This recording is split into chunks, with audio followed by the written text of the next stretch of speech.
I am a disgusting human right now, and I need to take a shower, but I want to do a hair mask first. I feel like I've gotten a good handle on the like curly hair, curly girl method kind of thing, but I don't follow the typical like curly girl method. I just kind of do my own thing and it kind of works sometimes. So I thought I would show you that today. I mentioned it a few videos ago, actually in the video of my giveaway to the Eco Den. If you want to win $50 to the Eco Den, that giveaway is still open. You have time to enter. I mentioned that I have always kind of struggled with dandruff or dry scalp. So what I've been doing is doing this hair oil. It is the Sigrid Wild Mane hair oil from the Eco Den. The front of my hairline and the sides are where I find I have the most issues. You just do a little boop, and then you just massage it in. I do find that like another spot that is usually pretty bad is like right where I put my bun. Most of the time I can wash this out of my hair pretty easily. I used shampoo bars for quite a while. That was when I was like first starting out my zero waste, toxin-free living. I started with using a lot of Lush products like their conditioner bar, their shampoo bars. I learned about what greenwashing is. And greenwashing is essentially a marketing ploy that companies use to make consumers believe that their products are green or toxin-free, organic, eco-friendly. This can happen in beauty products like your shampoo, your makeup, your conditioner, all things like that. Your makeup even, did I say that? I think I did. But this can also be like clothing lines. So for example, H&M has their sustainable line, which is like, okay, great, you have a sustainable line, but you're still a fast fashion company. Like you're still producing clothes at such a fast rate, faster than we can even buy them. And so many of those articles don't get purchased.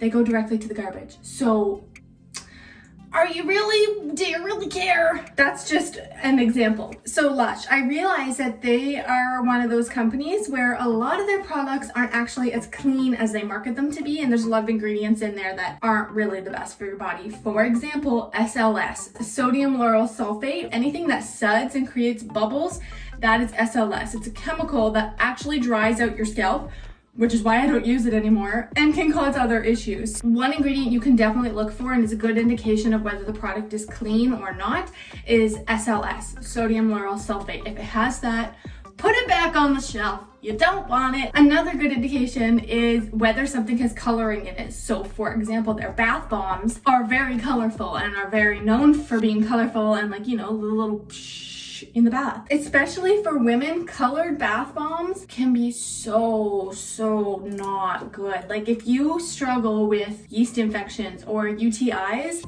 and you use bath bombs, maybe just stop using them for a while and see what happens, because they can contribute to a lot of that. Okay, now that we've got the roots pretty good, I'm going to just put a lot in my hand. So that's 1 squirty bottle, 2 squirty bottle. Honestly, I use a lot more of this than probably the average person would. So as you can tell, it looks like I have freshly showered, freshly walked out of the ocean like freaking Baywatch, but I have not. I am going to let it sit for like 20 minutes and then I am going to come back, shower because I stink. Then we'll do the curly method. Woohoo! While this sits for 20 minutes, I thought I'd give you an update. I have wanted to for a while, but it always seems like on the days that I'm like have the time to film, I'm not there. Like I don't know how to explain it and like make it make sense. Basically, the past little while I've just been feeling very off, and I've talked about it in my Instagram stories, and I think it's a combination of things, but I really think it comes down to the fact that I am very hard on myself, and I have come to realize that. And I know I'm not the only person like this, but I expect so much out of myself that on the days when I have the time to do something, it's like I'm putting so much pressure on myself that I just like shut down and like I just can't. And then it's just like this vicious cycle of like, why didn't you do this? You're being lazy. You're not being productive with your time. Why are you feeling like this? You know how to feel better. Like, kick yourself out of this funk, like get out of it. It's really challenging for me to like push through it sometimes, because especially when I have the day off and I want to film or I want to edit or I want to make YouTube content, but I'm in this like really not myself kind of mood, I don't want to put that energy into the universe, you know? Like I want to be positive, I want to be joyful, and I want this to be a space that inspires joy for you, but I also want to be real, and I want to be honest and say, like, you know, it's not always sunshine and rainbows, because it's not. I know that there are so many things to be excited about, so when I'm feeling really down, I try to think of those. We are, what's the date today? The 10th. We are 20 days away from moving in. Fun fact, the rug that I bought for $180, I just saw the exact same rug listed on Facebook Marketplace for $325. So I love finding the deals. And now that things are open, my next YouTube video is going to be a trip to the thrift store. I'm so excited. I have been waiting so long. I am gonna go and wash this out, and then we will come back when we're ready to do the hair.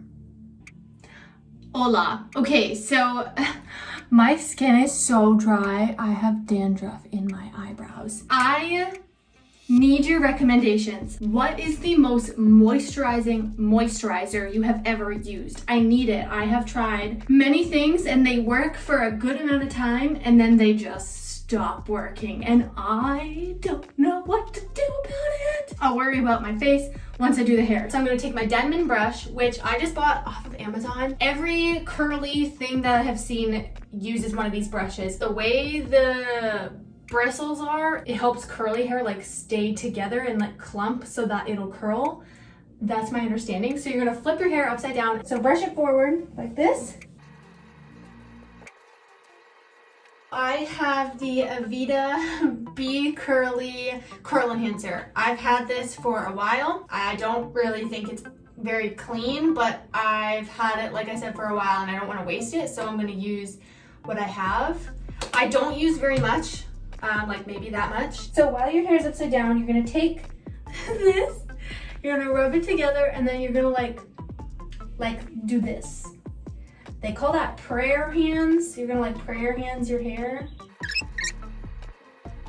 Then we get, I don't really think I'm gonna get the best result today, just because I let my hair dry a little too much, but I don't think it's gonna be terrible. If it seems like it's not quite moisturized enough, or it feels like it's gonna be really dry still or frizzy, and then I will take my Murrah hair oil. It's from Young Living. It's not in the original container. I just take this, do a few drops in my hand, and then I'll just like kind of do the prayer hands again on the ends of my hair. So most of the time my hair is still pretty like sopping wet, and that's when I'll do like a plop method. Don't use a regular towel. They are too absorbent and they take all the moisture out of your hair, which is not ideal if you want curls. You want them to be full of moisture.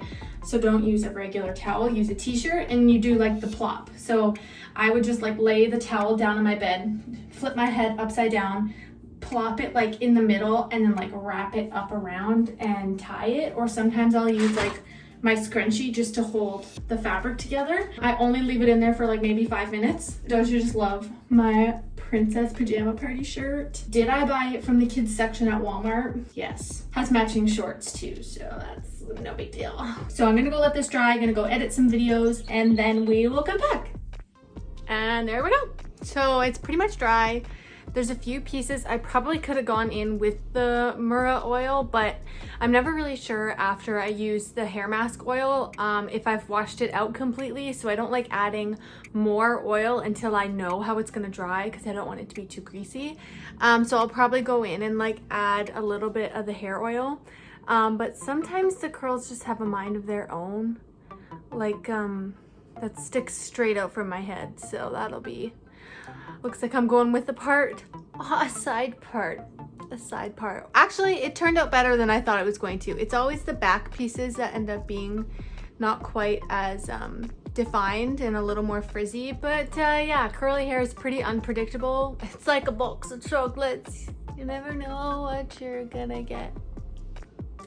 If you like this video, please give it a thumbs up. It really helps me know which videos you guys like to see on my channel. I really appreciate every like, every view, every subscribe, so thank you so much. I appreciate you so freaking much. Don't forget to subscribe to my channel. I will see you next week. Bye.